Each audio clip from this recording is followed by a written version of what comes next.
We're on 13 minutes. I'm going to keep going because this page is a lot quicker. If I send, can I send that to the back? I'll just put it right up there. We're talking about resistors now, and resistors really. I mean, a bulb is a resistor, but instead of putting bulbs, we're going to put specialized resistors. Again, you've got that variable resistor with a line through it, and this is just a resistor. And what that's not come out too well there, but in a series circuit, basically the resistors just add up. So if this was 12 and this was 12 and that was 12, it's just going to be 36 ohms. Resistance is measured in ohms.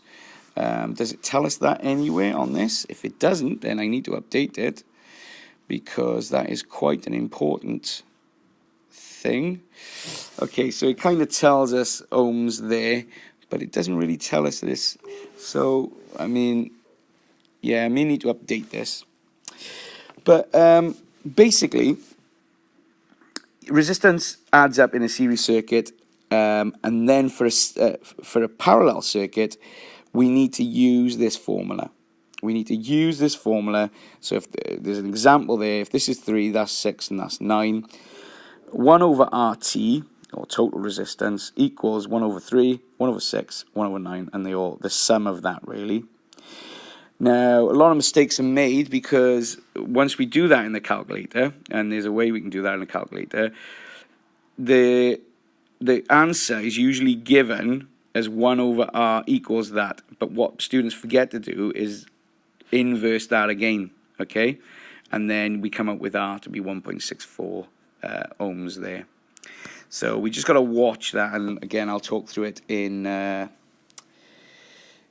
examples. We also need to know that resistance in a series is always more, it increases, but resistance in a parallel always decreases. You're always going to come up with less resistance than you start with.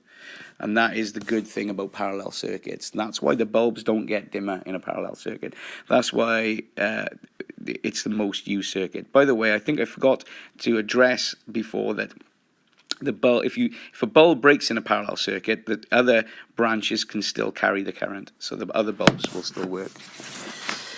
Then we've got, you need to know about thermistors. Again, another type of resistor, but this is to do with temperature. And that's all you really need to know there. As the temperature increases, the resistance decreases, and they kind of use in fire alarms and places like that. So the resistance will decrease if the temperature increase, and again the same relationship with light dependent resistors. So as the light as the light intensity increases, the resistance decreases again and again. These are used in security lights and things like that. Also thermistors used in central heating devices. So if it does drop below a certain temperature, then your central heating kicks in, because this has detected the change.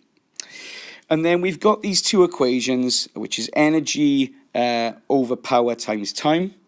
And then we've got power then is equal to voltage times current. Now for your higher, when you're working out power and resistance, because V equals IR and V equals IR, if you replace this V with V equals IR, you're going to have two I's. And that's why it's I squared. And that, again, I need to address that. That's not I2. It should be I squared. That should be uppercase. And again, I've put an example there of how you would do that in a calculator. But it's fairly simple calculation. And that's that page. And we're on 18 minutes. So it was worth going through because I've picked up a couple of things that I need to address anyway. And that's that really.